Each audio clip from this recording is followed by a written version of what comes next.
Meteorologist Dylan Robichaud. Dylan, we heard you mention some of the weather we have coming in later on this week.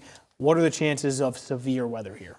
Very slim. So in terms of the rain and gusty winds, yeah, we're going to have that. But now we're getting to that time of the year where we don't typically have as much fuel and as much instability for severe weather. But doesn't mean it can't happen. And in fact, tomorrow we do have a low-end threat of a possible spin-up tornado.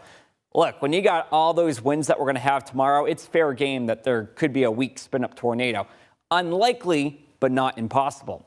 The wind will be the biggest threat, along with the heavy rainfall. Hail threat is obviously going to be pretty low heading into tomorrow. Now, I'll say this much. If you are going to be out late tonight traveling, first of all, I wouldn't travel too much tonight if you don't have to, because it's about the downpour. If you do have to travel, go a little bit slower because a lot of water accumulating on the roadway. You don't want to start hydroplaning on the highway. Southwest of us, there's your storm right there. Still a few hundred miles away, but it is gathering strength, and that puppy is going to get a lot stronger as we head into tomorrow. All right, here's the timing. So again, you can see the wind going into that circulation, and here we go, that axis of heavy rainfall just north of that low, and it's all about the track. If the low goes farther to the west, we get less rainfall. Farther to the east, we get that heavy rainfall, which is what I'm leaning towards. Then as we head towards Friday, your Halloween is actually pretty dry.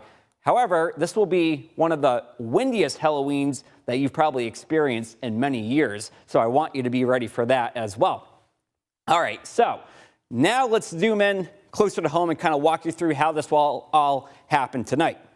3 o'clock, some very heavy rainfall. And in fact, the heaviest downpours occur between about 2 a.m. and 8 a.m.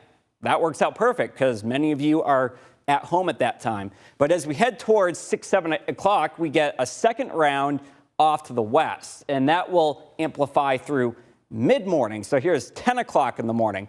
Luckily, though, the second half of tomorrow looks a lot better. But let's talk rainfall amounts. And again, the models have been very precise at showing heavier amounts off to the west, lower amounts for the eastern shore. Let's talk about the wind, though, because now we have that east wind. You're waking up tomorrow morning, winds between about 30 to 45 miles per hour. It is going to be very gusty out there tomorrow. We have an east wind. Then what happens by Halloween, now we get a west wind, and we're looking at gusts up to about 35 to 40 miles per hour on Friday. So, again, I cannot drive this home. A dry Halloween, but a very windy Halloween at that, so be ready for that. Your 7-day forecast shows that we're looking at a very dry day on Friday. That's the good news, 60 degrees. By Saturday, looking at the sunshine returning. We fall back an hour Saturday night. That will put the sunset at 5:03 p.m. on Sunday.